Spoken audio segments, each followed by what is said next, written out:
base jumping, wingsuit flying, big wave surfing, extreme skiing and solo rope free climbing. When we think of someone who takes part in these extreme activities, we think of a risk taker. The type of person you might describe as a deviant hedonist or a sensation seeker, who is looking for an adrenaline rush. And they are most likely to be young and male. The problem with this stereotype of extreme sport participants, is that not only does it not always ring true, but it also means that extreme sports then become viewed in a way that makes them inaccessible to normal people. This view can be extremely damaging, especially given evidence, which emerged when I was researching a book on the subject, shows that extreme sports might actually be more accessible and have more of a positive impact than traditional, competitive sports.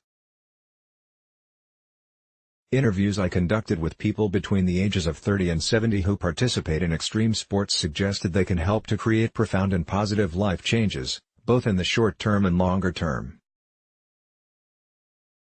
So instead of just the fast-paced experiences often portrayed in short videos of extreme sports, in reality, participants describe a feeling of peace and tranquility during the experience that reflects something similar to mindfulness. Over the long term, these experiences support sustained well-being benefits, including the realization that emotions, such as fear, that are traditionally considered negative, do not have to constrain one's potential. Do extreme sport lovers have something in common with meditation masters? Pexels.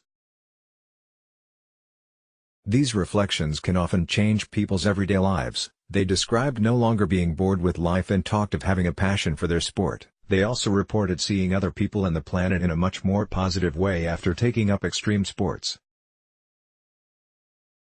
Human potential participants from all sorts of extreme sports often describe extraordinary sensory experiences of the sort not usually available in everyday life. This is because during participation in an extreme sport, a person's ability to see, hear, and feel are all enhanced.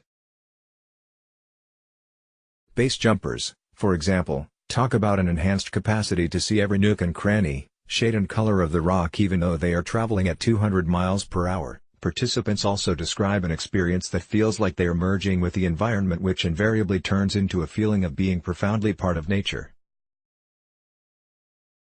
This may be one reason why so many extreme sports athletes spend a great deal of energy and time working hard to educate and protect the natural environment. This glimpse into human potential acts as a learning opportunity for psychological health and well-being more generally. The death risk, but of course when taking part in these types of activities a mismanaged mistake or accident can result in death.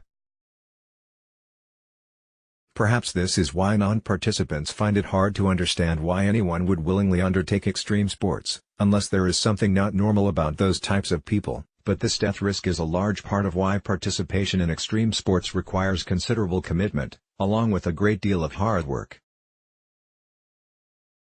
Extreme sports are not for those interested in the quick rush, thrills or hedonism. In fact, people interested in the short-term hedonistic outcomes might be better finding another outlet. Participants in extreme sport have to have an incredible understanding of the environment that they participate in, and if the conditions are not right, such as the wind in the wrong direction for base jumping, then they will walk away. How extreme sports can invoke meditative states. Pexels. Extreme sports participants also possess a well-tuned knowledge of their own physical and psychological capacities and limitations.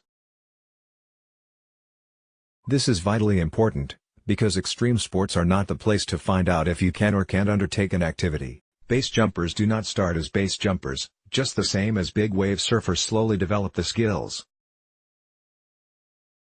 And solo rope-free climbers start with ropes on less difficult terrain. In most cases, the journey to extreme sports is often one of deliberate skill and knowledge development. Sporting heroes. It is clear from my own research, that extreme sports have the capacity to shine a light on what it means to be human, and what human beings are capable of. But to realize this, as a society we need a cultural shift that accepts extreme sports as beneficial. Along with a change in view that recognizes extreme sports participants as examples of what is possible in human performance, good for your body and mind.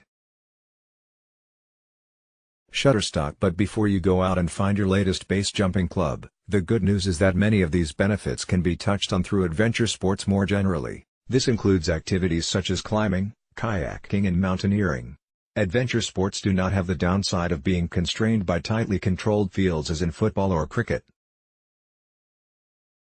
And they are not focused on competition, winning and losing. These sports are open to all and, like extreme sports, could help to encourage participation in physical activity, along with a great sense of well-being, and a deeper relationship with the natural environment. And if all of this can be achieved at the same time as having fun on the water, a rock face or up a mountain, what's not to like? Let's block ads. Why?